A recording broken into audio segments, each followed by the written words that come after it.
Hey everyone, I'm back working on this Chevy Traverse again. I've had so many problems with this thing, and I'm wondering if everyone else is too. If you're having a lot of problems with your Traverse, let me know in the comments. This is a 2013. It's the LTZ model, so it's got more electronics, more things to fail, and I've had a lot of issues. We kept getting code P1682. It would happen about once a month.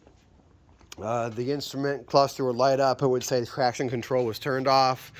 ABS would turn off. Sometimes it would have reduced power. Sometimes it would completely stall in the middle of the road, which is pretty dangerous. And I did a lot of research and some troubleshooting, and I came to find out, well, the problem could be caused from several different things. In this model, the fuse block is a known issue. What I did first was I replaced these two relays. One is for the ignition, one is for the powertrain, because they're easy to get to. They just pull out, they're cheap, and they could be the cause, so I replaced those just to roll it out. The problem didn't go away, so I replaced this whole fuse block. It was easy to do, and back when I did it 4 years ago, it was relatively cheap. It was $135 for the part. Then the problem completely went away for 4 years when I was having it consistently, approximately once a month for a good year at least, probably ever since I bought it. But when I replaced this whole fuse block, it went away. Now it's back, so I'm going to replace it again. And I think it's going to fix it this time too. But the first thing that I have to do is I got to disconnect the battery, because this right here is connected straight to the battery, and if I don't disconnect it, it's going to be a fireworks show. So I've got my battery compartment here, Torx 15 bit. That should pull it off.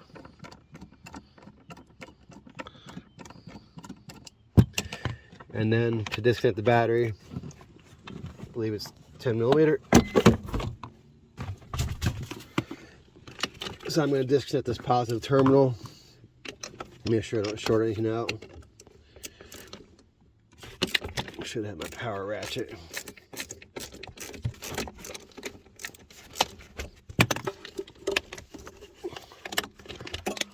Okay, now I'm going to tuck this away where I know it's not going to come back in contact with the battery.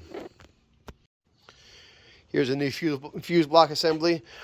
This model that I have has the tow package, which is a different part number, but I imagine that even if you don't have the tow package, it probably still has the same defect. The problem is, on this back side, you see all your electrical connections, and these are like little plates, but on the back side, inside there, wires connect to those. It's what they call a stabbing connection. And apparently they're getting loose over time, and then we're getting the intermittent connections, which is causing the P1682 for me at least. And from what I hear now, it seems like a bunch of other people are having the problem. So I'm going to start to replace this now with the battery disconnected. So I've got the clips for the cover. Got 1, 2, 3, 4 clips. Pull the cover off. Then I'm going to take this off right here and get out of my way. I got 13 millimeter right here. Now this time when I bought the fuse block, the price was a lot more. It was about 350 bucks. So the prices have went up a lot over these past 4 years. But I just want this problem to go away. Alright, so I pulled both these out of the way. I don't want to lose this. Put it back on there for now. Now on the bottom side there are some clips. I got 2 on the top. 1, 2, 3, 4, 5, 6, 7.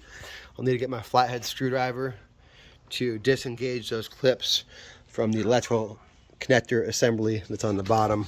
See those clips right there.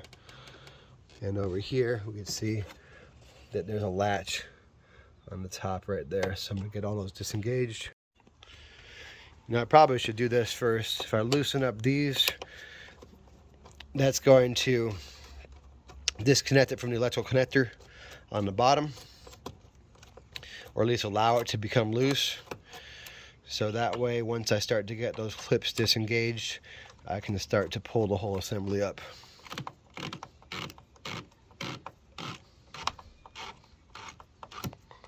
it goes. So this fuse block assembly is the same for 2013 and 2014. It's the same part number. I've got these. That's if you have the tow package. I'll have to look up if it's the same part number if you don't have the tow package, but probably is, at least for those years. Maybe for the Equinox and the can't think of the other one first. I can't think of the other model. It's the same.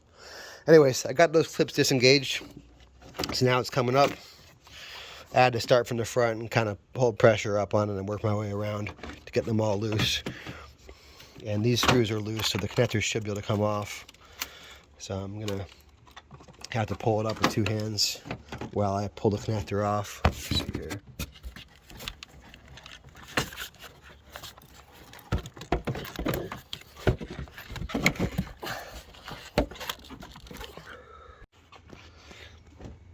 So the old fuse block assembly is off. Here's your big electrical connectors right here. Make sure you don't have anything fall inside there. Probably wouldn't be a bad idea to blow it out with some compressed air. Make sure that it's sitting in these slots where it belongs before you install the new one. Then insulation should be the reverse. I gotta put that on there carefully. Be real careful when you do it because you got all these connections in the back. You don't want any of those to bend. So put it down nice and easy. Make sure everything is lined up. Don't force it. Engage your clips. Screw these screws back down.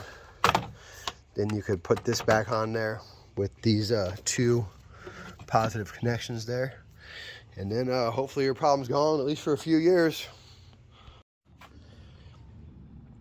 So with those electrical connectors being lined up properly in that bottom assembly, I just put the top assembly down on it and it snaps right in place. I took a look around and made sure that all these clips were locked in. I had to press the tabs down on some of them, so they're all locked in now. I then tightened these two Phillips screws right here.